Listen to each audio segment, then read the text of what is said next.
In a split second, everything changed. The sound of screeching tires, the crunch of metal, and a life forever altered. John Harris, a devoted father and husband, stood frozen in his tracks, unsure of what the future held. The accident had been a tragic mistake, but the district attorney was pushing for manslaughter charges. I keep replaying that moment in my head, wondering if there was anything I could have done differently. His wife, Sarah, tried to stay strong for their children, but the pain was etched on her face. We were a happy family, or so I thought. Now everything feels like it's falling apart. The district attorney's office was pushing hard for a conviction, but John maintained he wasn't at fault.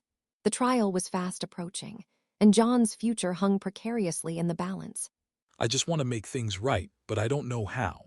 The pain of that moment was still raw, like an open wound that refused to heal. As the trial drew near, John's anxiety grew. What if he was found guilty?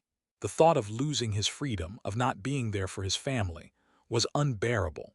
The district attorney's team was preparing for battle, confident in their case. John's defense team, however, was optimistic. They believed they had a strong case. The contrast between the two teams couldn't be more stark. The trial would be a clash of wills, a battle for the truth. John's family was his rock, his motivation for fighting. Together, they faced the unknown, their bond tested by the ordeal. The trial began, and John's fate hung in the balance. The DA presented his case, painting John as reckless and irresponsible. John's defense team countered with their own narrative, one of tragedy and mistake. The battle for John's future had begun, with the truth hanging precariously in the balance. Witnesses testified, evidence was presented, and the jury listened intently. The prosecution called their star witness, a key player in the case. The defense team cross-examined, trying to poke holes in the witness's story. The jury watched closely, weighing the evidence. As the trial drew to a close, John's anxiety reached a fever pitch. The prosecution delivered its closing statement, a passionate plea for justice.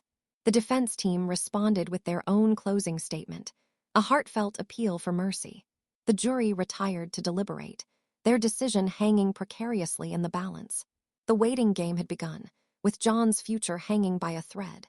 The hours ticked by, each one feeling like an eternity. Finally, the jury returned with their verdict. The foreman stood up, a solemn expression on his face. Guilty or not guilty, the verdict would change John's life forever. The words hung in the air, a moment of truth for John and his family. And then the verdict was read. Not guilty.